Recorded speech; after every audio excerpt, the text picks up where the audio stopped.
with HDR engineering. And we also have here Chad Maxwell, Senior Geomatics Manager, and Kerry Fleming, Retired Airspace Manager.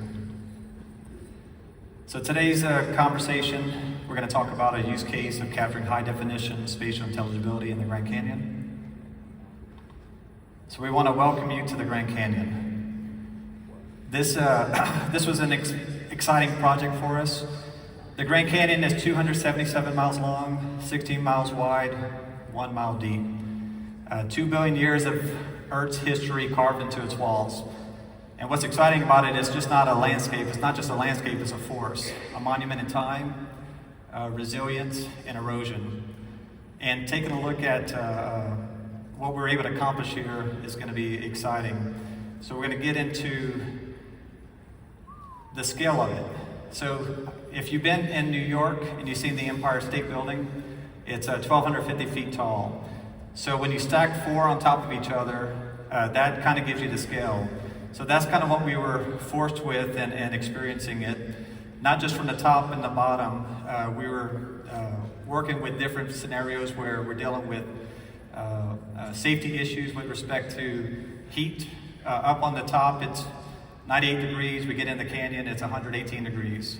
Being from South Louisiana and the humidity, we're used to that, but we're not used to that level of heat. So we're excited about that too. So today we're going to talk about a framework, and then we're going to go into the case study. So I'm going to hand it over to Chad to talk about, to start us off on the case study. Thanks, Carlos. Good morning, everybody.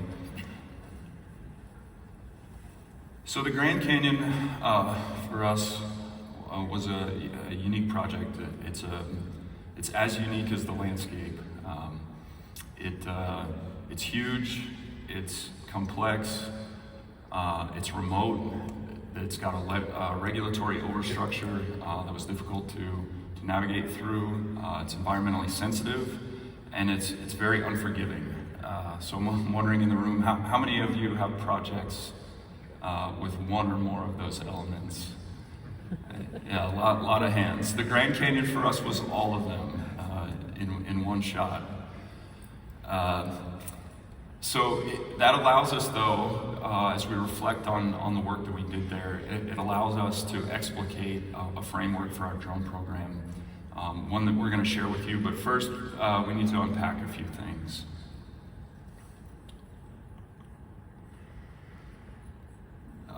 The first thing that, if we're gonna, metaphorically, if we're gonna find a needle in a haystack, we need to think about our object.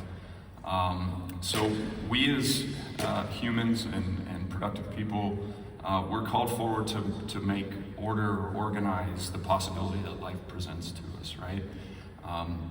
We have a duty to understand the world around us and then shape and reshape, or in many cases, like in the Grand Canyon, preserve what's happening there. And so how do we do that? So first, if we want to make better decisions, we need to think about a few things. Better decisions are usually better allocations of resources, or as we say within the HDR world, making great things possible. It requires more and better data.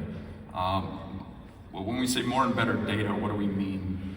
At HDR, what we mean by more and better data is data that are contextually rich and spatially aware. And drones, for us, are an amazing tool to help us do that. So why is it the right choice for us, and why is it the right choice for you?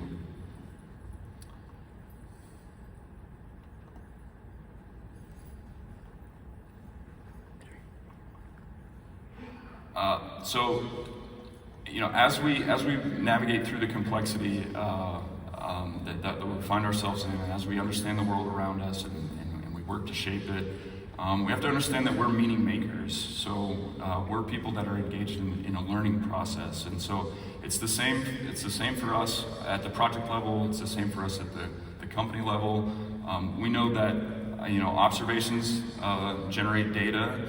Data analysis turns to information. Aggregated information turns to knowledge, and then hopefully action and prudent action.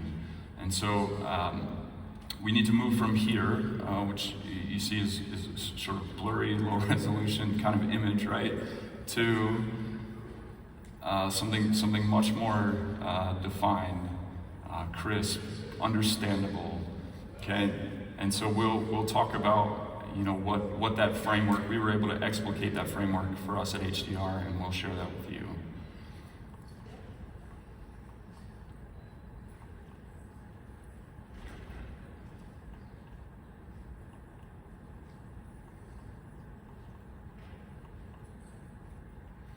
All right, so here's our framework. It's built on three premises. So the first is observation, and in large part in the Grand Canyon and through many other high-profile projects, we've used drones to do that observation.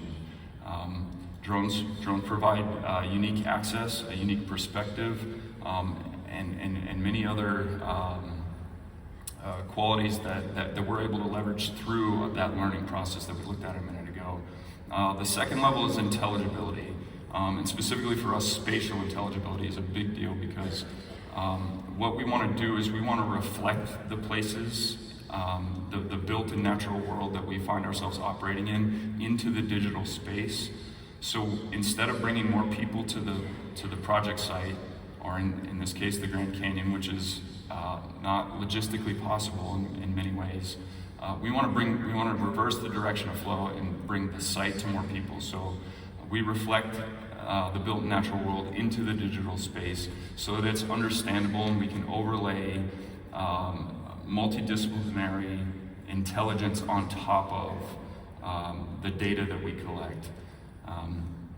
And that unlocks collaboration.